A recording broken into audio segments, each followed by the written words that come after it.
Hello and welcome to episode 7 of Working Mum to Business Mum, helping working mums realise their dream of starting or growing their own business so that they can give up the day job to be more present in their families.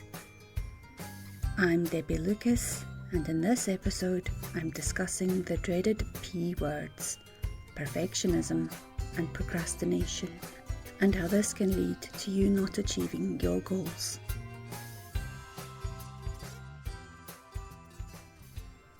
Now, I appreciate that the title of this episode is slightly controversial, and it certainly sparked some great discussion on social media. The insights and responses from everyone was amazing and certainly helped to generate a lot of material for this episode. Dr. Brené Brown describes perfectionism as a self-destructive and addictive belief system that fuels the thought, if I do everything perfectly, I can avoid or minimize the painful feelings of blame, judgment, and shame. And fear is what leads to procrastination. Granted, you can procrastinate without perfectionism, but I know certainly for myself, I believed that I had to have everything done perfectly and would then become so paralyzed by the overwhelm that I would never start, or if I did, give up very quickly, because it wasn't how I thought it should be. If you've been following along with my podcast episodes so far, you'll have created your ultra smart goal and started breaking this down into an ultra smart action plan. So let's set you up to avoid procrastination and becoming paralyzed by that veiled mindset gremlin of perfectionism. GoodTherapy.org describes perfectionism as the need to be or appear to be perfect, or even to believe that it's possible to achieve perfection. It is typically viewed as a positive trait rather than a flaw. But for me, this is only touching on the surface of it. There are a few more layers to perfectionism, and one, some, or all of these may apply to you. Firstly, it can stem from not feeling good enough, and you'll need to do some really deep reflection to understand where this originates from for you, so that you can resolve it. What messages did the adults around you give when you were growing up that made you feel like you weren't good enough? Another layer of perfectionism is that you could be consciously or unconsciously comparing yourself to others. For this one, you need to consider why you feel the need to be like them. This is one in particular that I'm guilty of, feeling like I was never going to be as good as those who I saw as professionals, in inverted commas.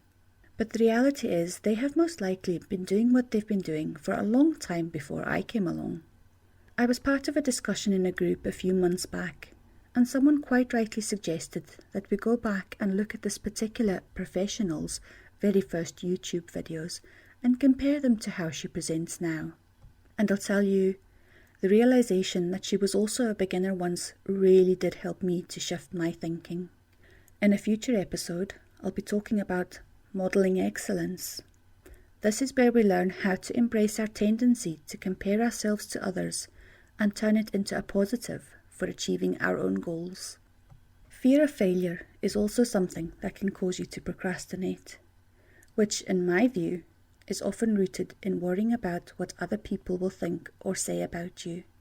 The famous basketballer Michael Jordan once said, "I failed over and over and over again in my life, and that is why I succeed." What he doesn't say in this quote is what he learned from each of those times that he failed to ensure success the next time. Another helpful anagram for fail is first attempt in learning. It's very, very rare that anyone ever succeeds on their first attempt. Yet we assume that those who are successful have done it on their first try. Failing is inevitable, but it is what we learn from it that makes all the difference. Being able to pick yourself up and try again, but most importantly, to do better the next time. You owe that to yourself. Lastly, control is a big element of perfectionism. Wanting to control every area that you're working on because you don't believe that others will do it as well as you or to your standards. And so, in the end, you take it all on, and either not being able to complete your tasks or do it as well as you had hoped to in the first place, which leads to feeling overwhelmed and eventually procrastinating. So now that we understand why fear of not being able to do something that is considered good enough, or as well as others, or without failure, or letting go of control, we can address those areas so that we are not overcome by the overwhelm of having to be perfect. If I hadn't been able to do this for myself, I would not be sitting here talking to you right now. I would have agonized over every detail and stage of my podcast, editing and re-editing until it was so polished it probably would no longer have been the true me and who I am. And in another episode, I'll delve into showing up authentically and being yourself. Okay, let's talk about procrastination more generally then. Verywellmind.com defines procrastination as the act of delaying or putting off tasks until the last minute or past their deadline, usually despite negative consequences. Some people will say that serial procrastinators are lazy, but it's much more complex than this.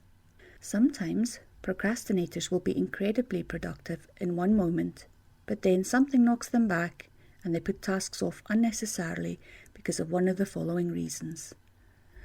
Their mood, they consider the task at hand to be difficult, unpleasant, boring, stressful, or they're just so overwhelmed by the amount of work required. Let's break these down further, and I'll give you some suggestions as to how you might overcome each one. It is well known that mood can affect your productivity. We've all had those days when we just don't have the physical or emotional energy to take on a certain task. And that's okay. But it's when this becomes the norm that we need to consider how it's impacting on our lives and our ability to achieve our goals. Our emotions definitely also have an impact on our productivity. How much do you get achieved when you are happy, joyous and proud, compared to when you're sad or angry, for example? So once you understand that your mood can affect your productivity, and more importantly, that you can choose to change your mood in any given moment, you can become more productive and avoid the inclination to procrastinate. If you feel like a task is too difficult, stressful, or overwhelming, the best way that I find to deal with this is to take a few minutes and write out everything that needs done to complete the task, then tackle each step in order. As I discussed in episode 4, breaking a bigger task or goal into smaller, manageable chunks is a great way to get things done. And for me, the satisfaction of ticking off each task on my to-do list is a great motivator. Sometimes what needs done is just genuinely unpleasant or boring. However, not doing it at all can hold you up on progressing with the rest of your work to complete your overall task. A great tip for this is to eat that frog, as suggested by Brian Tracy in his well-known book. And I'll come back to that book in a minute. Getting those unpleasant tasks out of the way first is a great motivator and energizer for completing the more pleasant and fun tasks, which also act as a reward for yourself. Another great tip for avoiding procrastination is to set yourself deadlines. This may not work for everyone, but by setting an overall deadline for the entire task and then mini deadlines for each step you've broken down really can help to keep you on track and check your progress. Lastly, sometimes if you find that you just cannot muster the energy or willpower to start or finish something, perhaps you should consider taking some time out for yourself. Your mind and body may just need some time to recharge. If we're constantly working and don't give ourselves time for a break, we can end up being less productive. So give yourself permission to take some time out. Coming back to Brian Tracy's book, Eat That Frog, Get More of the Important Things Done Today, I'm introducing a very exciting new feature of my podcast. Every episode ending in 5 will be a book club episode. I'll pick a book to read and will open up a discussion about it in my Facebook group, Working Mum to Business Mum. And in the book club episode, I will tease out some of the key messages of each book, as well as some of the insights from our discussion in the group. I'm doing this for 2 reasons. 1, it will keep me motivated to read books that will not only help me and my business grow, but will help you all to learn from it too. Double win. If you want to join in on the discussion, I'll add a link to the book in my show notes, and if you've already read it, I'd love to hear your biggest takeaways from the book over in my group. And now, a quote that I have completely embraced in the production of this podcast, and one I've spoken about before, by Sheryl Sandberg. Done is better than perfect. As always, you can find me on all the usual social media channels and in my Facebook group, Working Mum to Business Mum, and of course on my website, coachingwithdebbie.com, where you'll find a link to sign up to my weekly newsletter so that you can get any resources I mention in my episodes directly to your inbox. You'll also find a whole host of other helpful hints, tips and information which I'm constantly updating. How do you deal with perfectionism and/or procrastination? I'd love to hear how you have overcome these mindset challenges. I'm sure my other group members would be able to learn from you and apply them in their own lives too. So join us in our Facebook group, Working Mum to Business Mum, and share your insights. Join me in episode 8, where I'll be introducing my unique journey method, the very method that I am using as I speak to develop my coaching business. With this method, I break down all the steps you need to create and grow your business. If you like this podcast, it would really help me a lot if you can share it, rate and review it, and if you don't want to miss the next episode, which will be released weekly, then hit that subscribe button. Until then, wishing you all the best.